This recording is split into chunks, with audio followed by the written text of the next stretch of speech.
The HOA blocked off the road to my ranch with a fence, thinking they could just cut me off from my own home. This wasn't just any road, it was the only way in. The place my daughter learned to ride horses. The place where my late wife found her peace.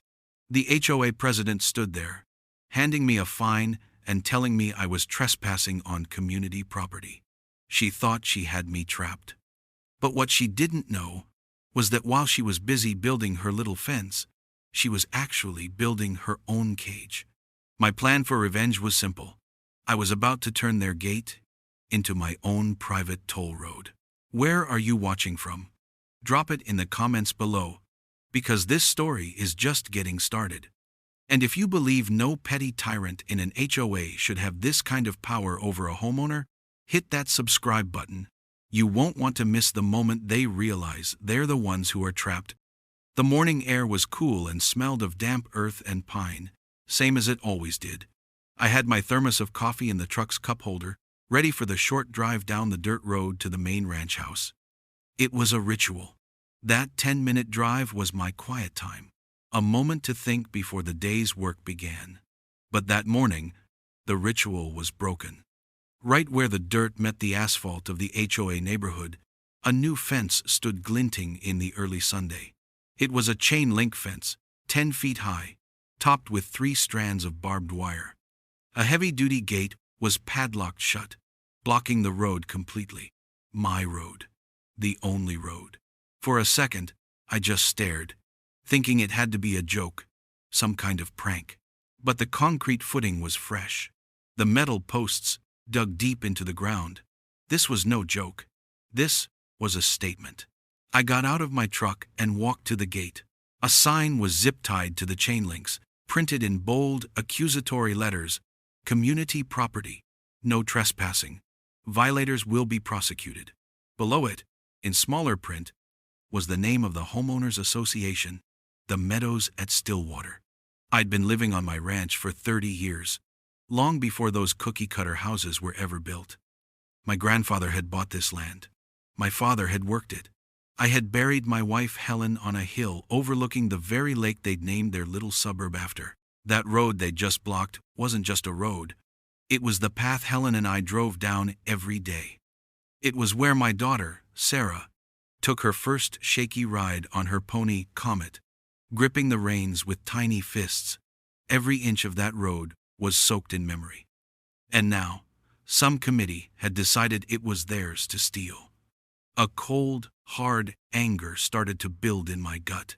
It was a feeling I hadn't felt since I was a young man in a uniform a world away.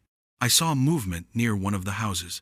Louise Mallory, the HOA president, was walking toward me, a clipboard clutched to her chest like a shield. She had that self-important walk, the one that said she was doing you a favor just by breathing the same air. "Morning, Jack," she said, her voice dripping with false sweetness. "See, we've made some improvements." I gripped the chain link, the metal cold against my skin. "Louise, what is this?" "This is the only way to my ranch." She tapped her pen on the clipboard. "According to Article 7, Section C of the HOA bylaws, all access roads bordering the community are considered common property. Your use constitutes a violation." It's a liability issue. It was textbook bureaucratic nonsense. "This road was here 60 years before your HOA existed," I said, keeping my voice level. "My deed includes a clear easement. You can't just block it." She gave me a pitying smile, the kind that's meant to make you feel small and stupid. "Your easement expired. We had our lawyers look into it. You've been trespassing, technically, for years, but the board is willing to be generous. For a modest annual access fee, we can discuss a permit." She slid a piece of paper through the fence. It was an invoice for $5,000. I crumpled the paper in my fist. "You're trying to extort me." Her smile vanished. "That's a very serious accusation, Jack. The board's decision is final. Pay the fee, or find another way home." Then she turned and walked away, her mission accomplished. In the days that followed, it got worse. I tried to reason with the full HOA board at their monthly meeting. I brought my property deeds, the original survey maps. They barely glanced at them. Louise ran the meeting like a drill sergeant, cutting me off, claiming my documents were outdated. Denise Cole, her second in command, accused me of trying to intimidate the board. I was handed a stack of fines, one for my grass being 2 inches too high on a 50-acre ranch, another for an unapproved structure, which turned out to be the old well house my grandfather built. Then came the inspections. People I'd never seen before, armed with clipboards and measuring tapes, would stand at the fence line, taking notes, shaking their heads. They were trying to break me with 1,000 paper cuts. One afternoon, I saw my neighbor, Tom Alvarez, a retired surveyor who'd lived in the area even longer than I had. He was walking his dog and paused by the fence, looking at it with a practiced eye. He shook his head slowly. "She's finally lost it, Jack," he said, his voice low. "Thinks a binder full of rules makes her queen of the world." His sympathy felt like a drop of water in a desert. For a second, I felt a flicker of hope. Maybe if enough people saw how crazy this was, they'd push back. But that hope died the next day. A certified letter arrived. It was a formal legal notice from the HOA's attorney. It stated I had 30 days to pay the $5,000 permit fee, plus all the bogus fines they'd invented, or they would seek a court order to make the barrier permanent. They were threatening to legally erase my family's history, to sever me from my own land. I stood there by my mailbox, the letter trembling slightly in my hand. Sarah had come home from college for the summer, and the stress was getting to her. She'd tried talking to some of the residents her age, but they were afraid of Louise, afraid of being the next target. My daughter looked at me, her eyes filled with the same helplessness I was trying so hard to hide. "What are we going to do, Dad?" she asked, her voice cracking. That's when I knew. This was never about a road, or a liability, or some dusty old bylaw. This was personal. This was a power trip. Louise Mallory saw a widower, a quiet rancher who kept to himself, and she figured she could roll right over me. She saw a man who loved his home, his family, and she decided to attack everything he held dear. The world I knew had shifted. My calm, predictable life was over. Looking at that fence, at the smug notice in my hand, I realized reason wasn't going to win this fight. They thought I would fold. They thought I'd pay. They had no idea who they were messing with. Hope dies a lot faster than you'd think. My first move wasn't to call a lawyer. I'm a neighbor, not a plaintiff. I figured I'd start by talking to the people who lived there, the ones who had to drive past that ugly fence every single day. I started with Bob Jenkins, a guy who lived 3 houses down from the gate. I'd helped him fix his generator last winter. He saw me coming, and his face tightened. We stood in his driveway, and he kept looking over his shoulder toward Louise's house. "Jack, I'd love to help. I really would," he said, his voice barely above a whisper. "But Louise, she fined me $200 last month because my kid's basketball hoop was an inch too close to the sidewalk. She's got eyes everywhere." He looked genuinely ashamed. "I've got a family, you know. I can't afford to get on her bad side." It was the same story everywhere I went. A brick wall of fear. Most people would just nod, their eyes downcast, and mutter something about not wanting to get involved. They were all trapped in Louise's web, tangled up in petty rules and the constant threat of fines. The flicker of hope I'd felt after talking to Tom Alvarez was completely snuffed out. I was on my own. Then came the next HOA board meeting. I went, of course, armed with every document I owned. I waited my turn, and when they called my name, I walked up to the podium in their sterile community center. Louise sat at the head of the table, flanked by Denise Cole. I started to speak, to lay out my case calmly and clearly. I wasn't 2 sentences in before Louise held up a hand. "Mr. Reynolds, we've already addressed this matter. You are in violation of community standards. This time is for new business." I held up my deed. "This isn't new business, Louise. This is my home. You've illegally blocked access to my property," Denise chimed in, her voice like nails on a chalkboard. The board finds your tone hostile and non-compliant. Louise then picked up a sheet of paper. Since you've brought up your property, let's discuss your other violations. She proceeded to read a list of them to the entire room. The overgrown grass, the unapproved well house, a new one about a rust-colored stain on my barn roof that was visible from their hiking trail. People in the audience were starting to whisper. I felt my face getting hot. This wasn't a meeting, it was a public shaming. They weren't just trying to take my road. They were trying to humiliate me, to paint me as some defiant slob who was bringing down their precious property values.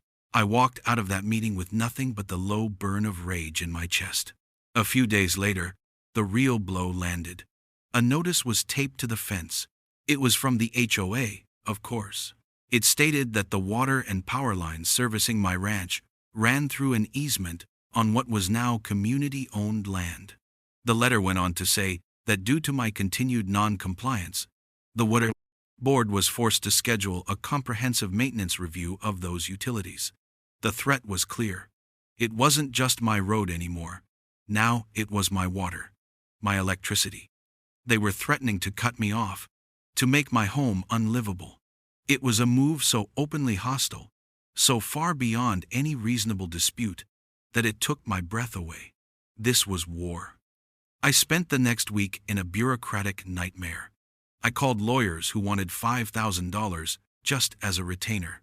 I sat on hold with the county clerk's office for hours, trying to get clarity on decades-old easement filings. Every path I took led to a dead end, a confusing bylaw, or an official telling me it was a civil matter. The whole system felt like it was designed to crush a regular person. It was a maze of paper and jargon, and Louise was the gatekeeper, smiling as she watched me get lost. The toll on my family was immediate. Sarah found me one night in the workshop, surrounded by maps and legal pads. I must have looked how I felt, beaten. She put a hand on my shoulder. "Dad? Are you okay?" I couldn't even answer. All I could think about was Helen. How she loved sitting on the porch of that ranch house, watching the sun set over the lake. How she said the peace of this place had healed her more than any doctor could. Now, it was under siege. The memory of her peace was being trampled by Louise's ambition. "She's going to win, isn't she?" Sarah said, her voice small. "They're just going to take it all away." Her eyes welled up with tears, and in that moment, something inside me broke. To see my daughter, who had always been so strong, so full of fire, looking that defeated, it was worse than any threat the HOA could ever make. My fight had been all about defense, about trying to reason with unreasonable people, and all I had managed to do was bring this storm down on my daughter's head and tarnish the memory of my wife. I pulled Sarah into a hug, feeling the weight of my failure pressing down on me. I had to protect this place. For her, for Helen, but I had no idea how. After Sarah went to bed, I just sat there in the quiet of the workshop. The smell of oil and sawdust, the familiar comfort of my tools, it wasn't helping tonight. I was tired. Tired of fighting, tired of being angry. For a long, dark moment, I thought about just paying the money, selling a calf, dipping into savings. Maybe that was the only way. But then I pictured Louise's smug face, the way she'd smirk when I handed her the check. I imagined her telling everyone at the next board meeting how the defiant rancher had finally bent the knee. And the exhaustion turned into something else. It was a cold, quiet resolve. An engineer's clarity. I spread the original surveyor's map of the entire county out on my workbench, the one from 1958. I looked at my property line. I looked at the neighborhood they had built right up against it. And I looked at that one road, the one road she had blocked. I followed its path with my finger. It snaked past my property, and then, it was the only way in or out of their entire subdivision. They hadn't built another exit. Why would they? They had my road. I leaned closer, a wild idea starting to form in my mind. She built a fence to keep me out. But from this angle, looking at this map, It looked a lot more like she had fenced her entire neighborhood in. They thought I would fold. They thought I'd run. They had no idea who they were messing with. My fight was no longer about getting access. It was about taking control. She'd given me the gate, the lock, and the key. She just didn't know it yet.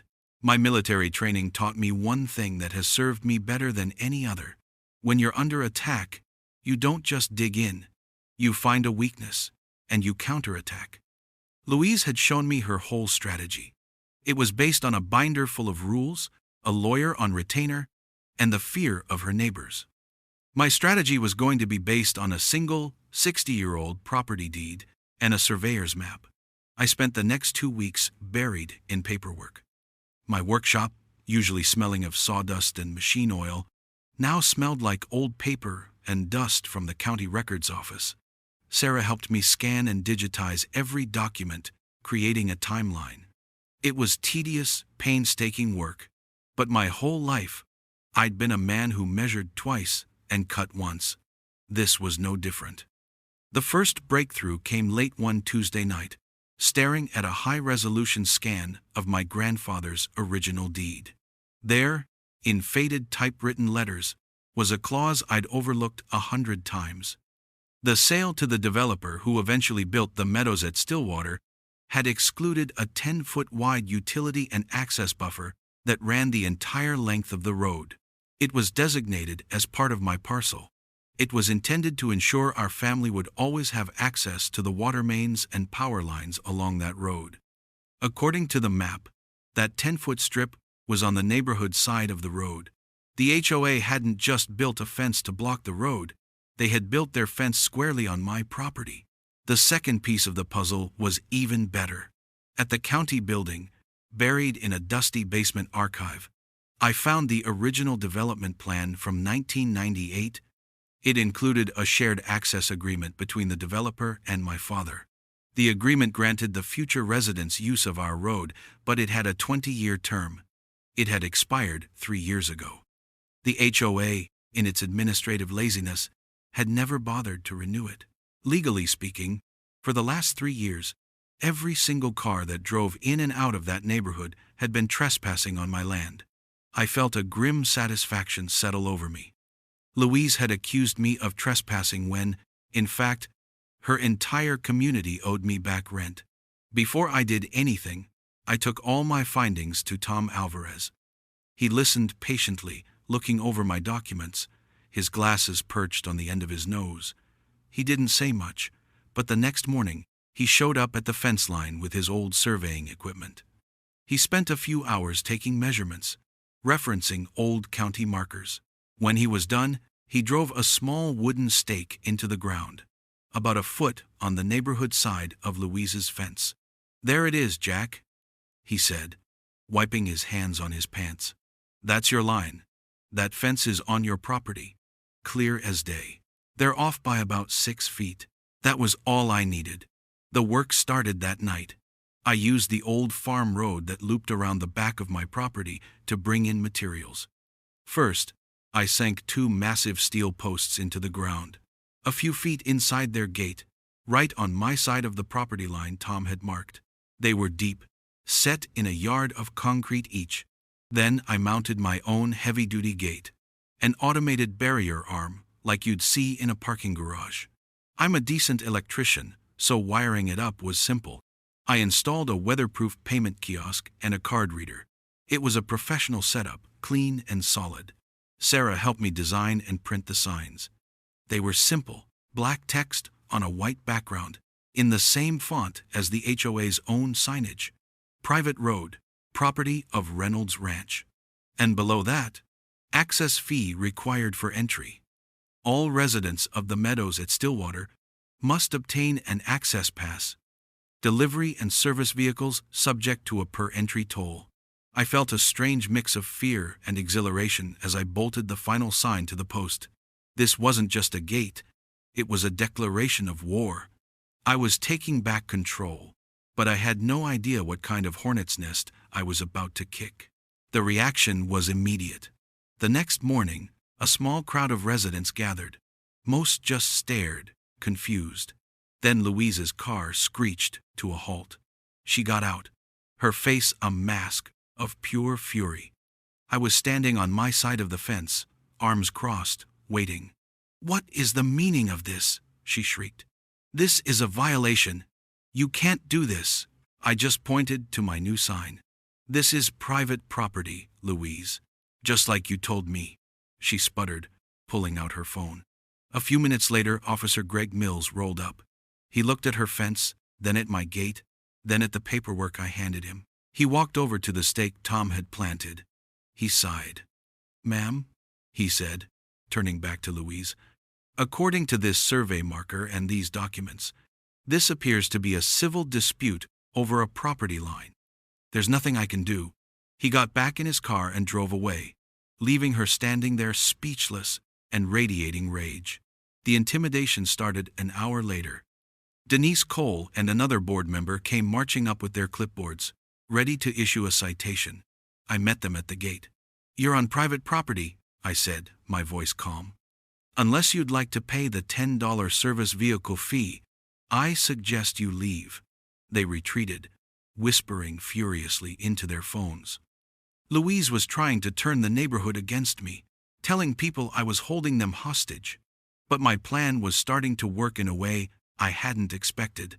Some people were mad, yes, but some were just tired of her. The final move came on Friday. The mail carrier handed me a thick, certified envelope.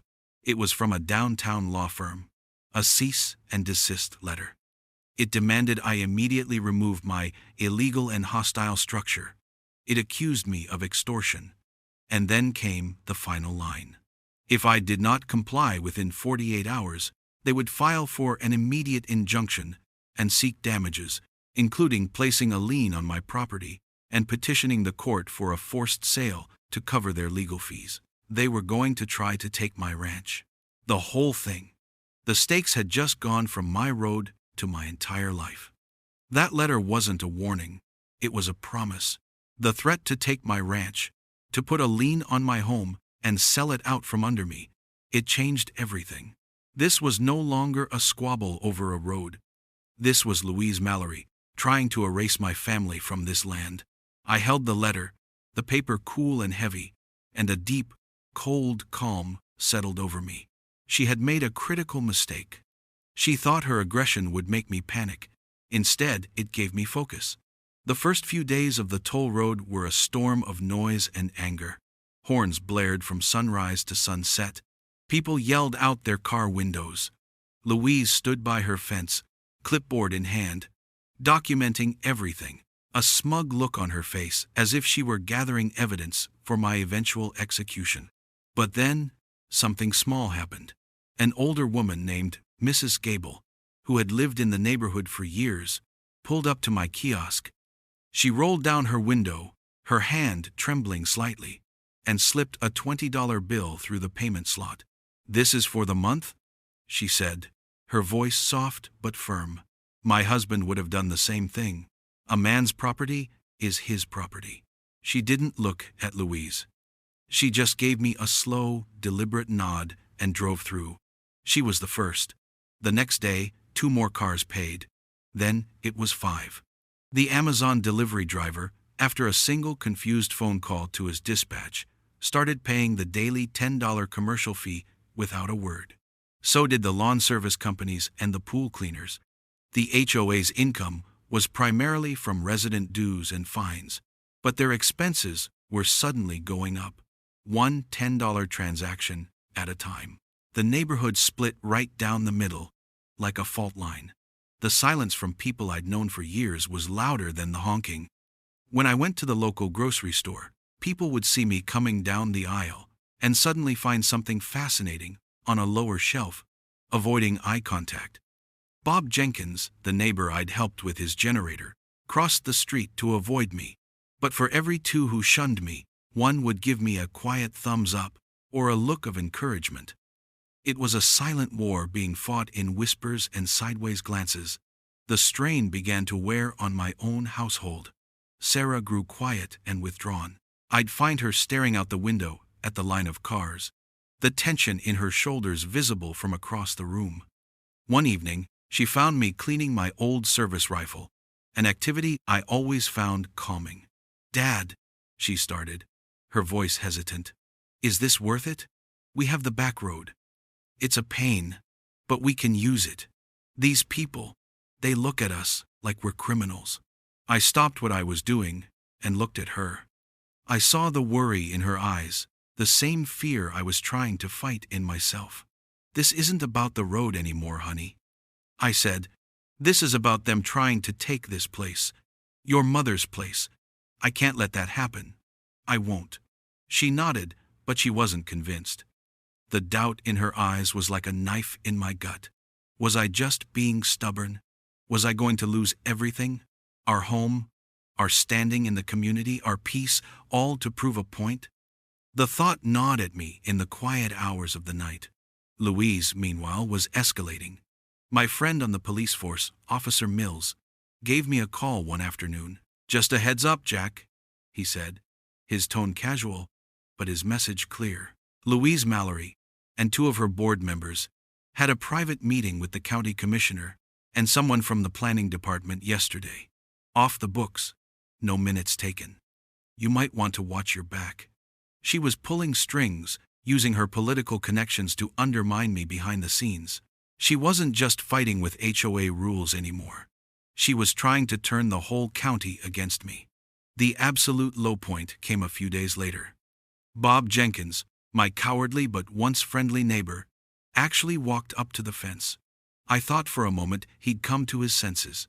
I was wrong. "You have to stop this, Jack," he pleaded, his voice cracking. She's proposing a special assessment on all the homeowners to cover the legal fees for fighting you. You're costing all of us money. People are saying you're just doing this out of spite." I just stared at him. "She blocked my road, Bob. She threatened to take my home." This started with her. He shook his head, refusing to meet my gaze. "It doesn't matter who started it.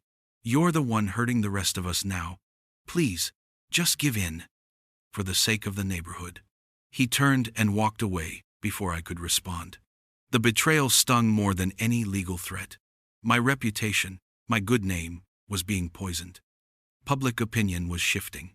I was no longer the rancher defending his property. I was the crazy old veteran holding a neighborhood hostage. And then, the final notice came. An email, forwarded to me by Tom, sent to every resident of the Meadows. The HOA was calling an emergency board meeting in 3 days' time. The subject line read, "To resolve the crisis created by Mr. Reynolds." They were setting the stage for my public execution. I sat in my workshop that night, the cease and desist letter on my bench, the HOA meeting notice glowing on my phone. The pressure was immense. It felt like the whole world was closing in.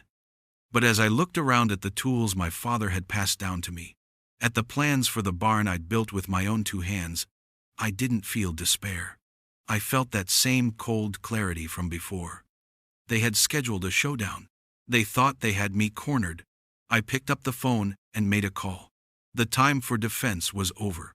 It was time to lay the trap. I wasn't just preparing a response for their meeting. I was preparing a final answer. The 3 days before that emergency meeting were the quietest, most intense days of my life. The HOA's legal threat wasn't a move in a game of chess. It was a wrecking ball aimed at my foundation. My counter-move had to be just as absolute. It couldn't be another argument about bylaws or a shouting match in a public forum. It had to be a move that ended the game. That night, after reading the meeting notice, I didn't call a lawyer. I called Mike, a guy I served with 30 years ago.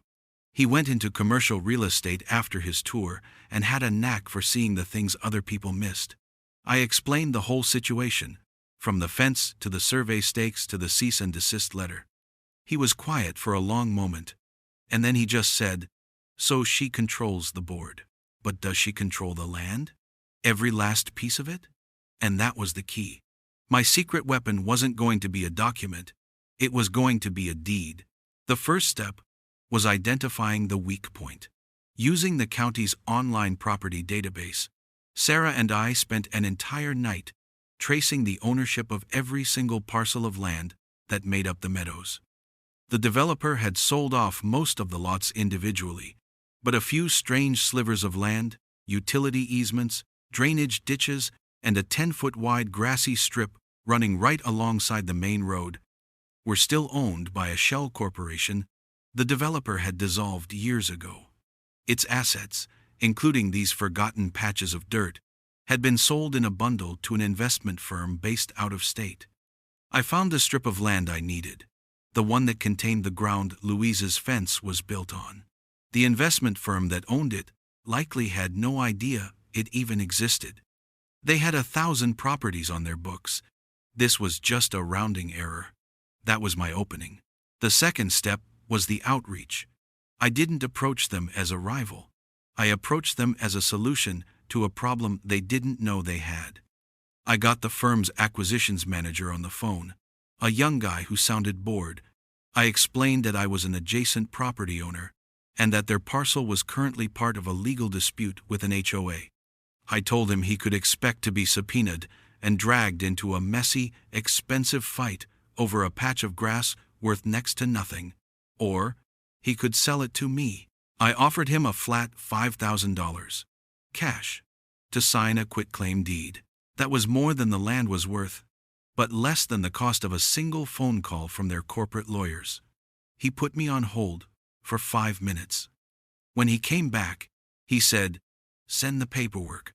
I used a chunk of my savings, and a couple of old army buddies chipped in the rest.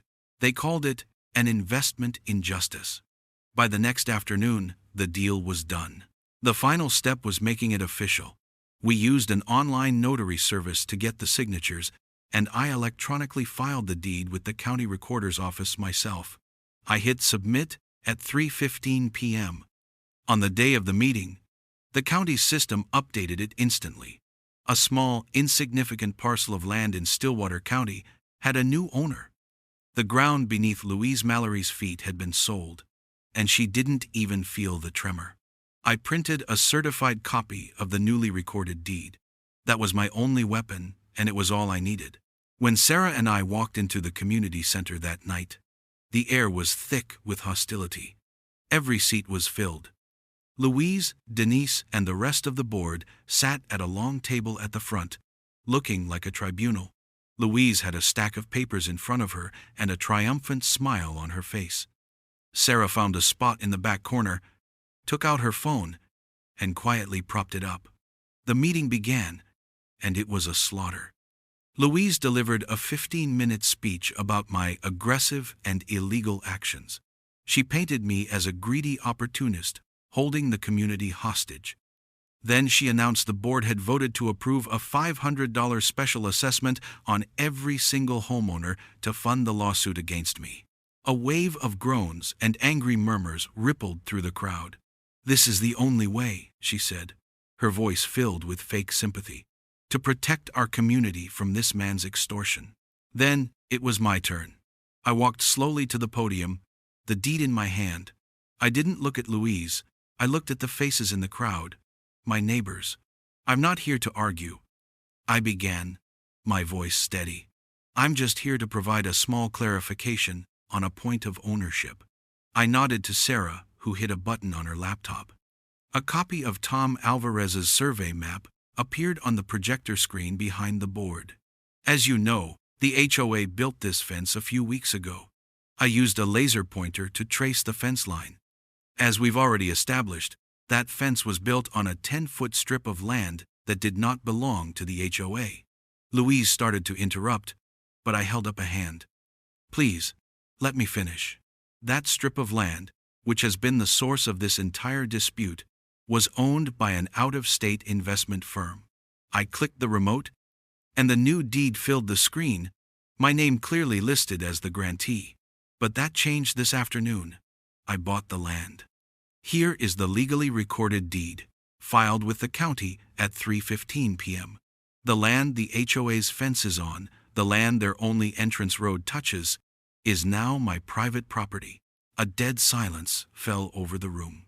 You could have heard a pin drop. People started looking at each other.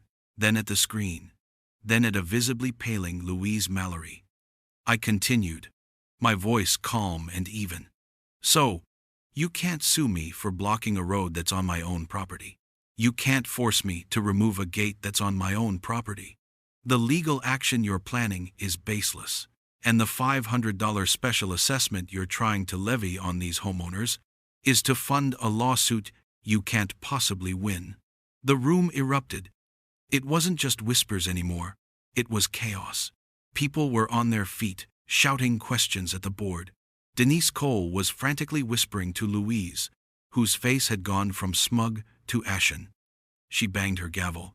This is fraud. This is a trick, she stammered.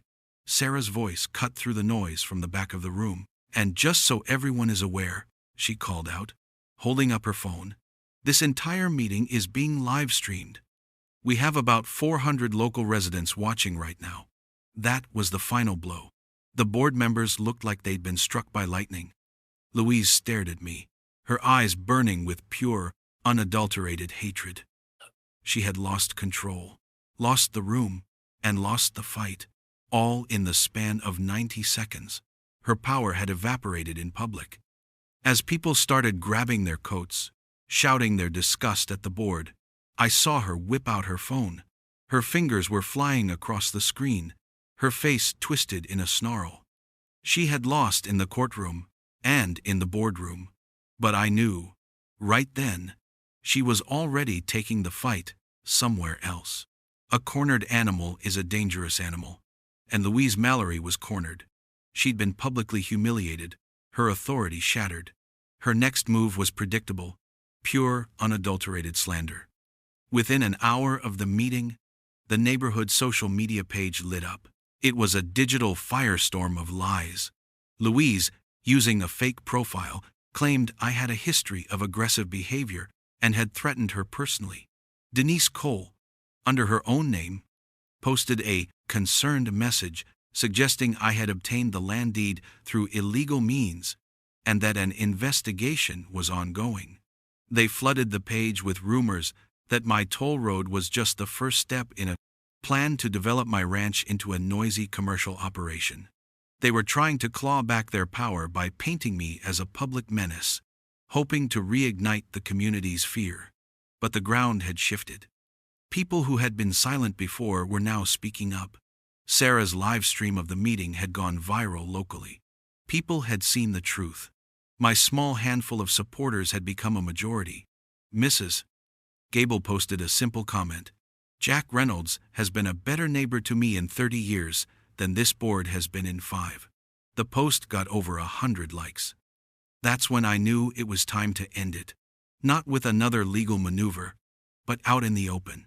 I posted a single message on the community page. There's a lot of misinformation out there. I'm holding a community meeting at the front gate this Saturday at 10 a.m. I'll answer every question you have. No board members, no lawyers, just neighbors. Saturday morning was bright and clear. Nearly half the neighborhood was there, gathered on the asphalt in front of my gate. I stood on my side with a small portable speaker, Sarah beside me. Louise and Denise were there too, standing at the back of the crowd, their arms crossed, whispering to each other, ready to heckle. I let people ask their questions, one by one. I explained in simple terms the history of the property line. I showed them copies of my grandfather's original deed. When someone asked about the toll money, I explained exactly where it was going, into a separate bank account to cover the cost of road maintenance. And I promised any surplus would be donated to the local volunteer fire department. Then Louise made her move. She pushed her way to the front of the crowd. This is all a distraction, she announced, her voice shrill. He's trying to bankrupt our community. The fines he's incurred, the legal fees. He's a menace. It was her last, desperate play. But before I could respond, Tom Alvarez stepped forward. That's not true, Louise, he said, his voice quiet, but carrying in the morning air. The crowd fell silent. Everyone knew Tom. I've seen your books, he continued. I filed a public records request. For the last 2 years, almost 40% of the HOA's budget has come from fines. Fines for grass height, for trash cans left out too long, for holiday decorations. You're not protecting property values. You're running a shakedown. A man I didn't know, Bob Jenkins, spoke up from the middle of the crowd. She fined my son $50 for leaving his bicycle on the lawn overnight. A woman added, she tried to make me rip out my prize-winning roses because they weren't on the approved plant list. The dam broke. For the next 10 minutes, it was a cascade of stories. A public airing of every petty grievance and instance of bullying Louise had inflicted on the neighborhood. She stood there, her face white with fury, as the community she thought she ruled turned on her completely. She tried to shout them down, to quote bylaws and regulations, but no one was listening anymore. Just as the chorus of angry voices reached a fever pitch, a familiar car pulled up. Officer Greg Mills got out, but he wasn't alone. He was with a plainclothes detective from the county sheriff's office. They walked right past me and approached Louise. "Ma'am," the detective said, his voice low but firm, not accusatory. "My name is Detective Miller. We've received a credible report, supported by testimony and documentation from several former board members, concerning the potential misuse of HOA funds and the filing of what appeared to be falsified legal documents with the county." He paused. "We'd like you to come downtown to answer a few questions." Louise stared at him, her mouth opening and closing like a fish. She looked around at the crowd, at her neighbors, their faces a mixture of shock and dawning satisfaction. There was no support left for her. No one to back her up. Denise Cole took one look at the detective's badge and began to slowly back away, disappearing into the crowd. "This is harassment," Louise finally managed to say, her voice cracking. "I am the president of this community." The detective just gave a slight nod. "We're aware of that, ma'am, and that's why we need to talk to you." The crowd parted to let them through. As they led her to the detective's car, a few people started to clap, then more. It wasn't a roar, but a steady, building wave of applause. Louise flinched, as if she'd been struck. The sound was the final, undeniable proof that her reign of terror was over. She got into the back of the car, her face a crumpled mess of disbelief and humiliation, and they drove away. The crowd stood there in silence for a moment, letting the reality of what just happened sink in. I looked at Sarah, and she had tears in her eyes, but she was smiling. The fight had been long and ugly. I felt a sense of vindication, a deep and powerful relief. But as I looked at the faces of my neighbors, I knew this wasn't just about me winning. This was about all of them finally being free. The downfall of Louise Mallory wasn't a sudden explosion. It was a slow public collapse. The detective's investigation uncovered a systematic abuse of power that went far beyond petty fines. She had forged signatures on contracts, funneled HOA funds to a landscaping company owned by her cousin, and used the threat of legal action to intimidate anyone who questioned her. Faced with felony charges, she took a plea deal. There would be no jail time, but the sentence was, for her, a fate far worse. She had to pay back every dollar she'd misappropriated. She was permanently banned from ever serving on any board of directors again. And, in a final, fitting act of humiliation, she was ordered by the court to stand up at a specially convened town hall and read a public apology to the community. I was there, sitting in the back with Sarah. Louise stood at the podium, a single sheet of paper trembling in her hands, her voice flat and emotionless as she read the pre-written statement, admitting her errors in judgment. No one clapped, no one jeered. They just watched, silent and unmoved, as the last vestiges of her power turned to dust. The next day, a for sale sign went up in her yard. With Louise gone, the chain-link fence she had built felt like a monument to a forgotten war. At the next community meeting, I made a proposal. I would keep the gate system, but I would turn over its control to a new, transparent HOA board. The toll money, which had been accumulating in a separate account, would be used to create a neighborhood legal defense fund. Its sole purpose would be to provide free legal counsel to any resident who felt they were being unfairly targeted by the board. The vote was unanimous. Our first act was helping Bob Jenkins get a formal expungement of every fine Louise had ever levied against him. The relief on his face was worth more than any toll I could have collected. The remaining money went into a community improvement fund. We repaved the road, my road, our road, and added a proper walking path alongside it.